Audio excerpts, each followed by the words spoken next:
ദൈവനാമം മഹത്വപ്പെടുമാറാകട്ടെ.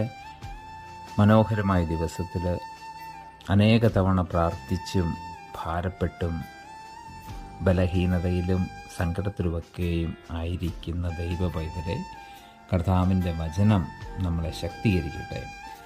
2 കൊരിന്ത്യർ 12 അധ്യായത്തിൻ്റെ 9 വാക്യം, എൻ്റെ കൃപ നിനക്ക് മതി, എൻ്റെ ശക്തി ബലഹീനതയിൽ തികഞ്ഞു വരുന്നു എന്ന് പറഞ്ഞു.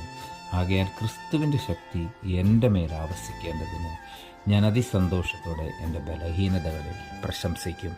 കർത്താവിൽ പ്രിയരെ, ബലഹീനതകളും സങ്കടങ്ങളും പ്രശ്നങ്ങളുമൊക്കെ കടന്നു വരുമ്പോൾ അതിസന്തോഷത്തോടെ നമ്മുടെ ബലഹീനതകൾ പ്രശംസിക്കുമ്പോൾ കർത്താവിൻ്റെ കൃപ അതായിരിക്കും ഏറ്റവും വലിയ ശക്തിയും ഏറ്റവും വലിയ പരിജ്ഞാനവും.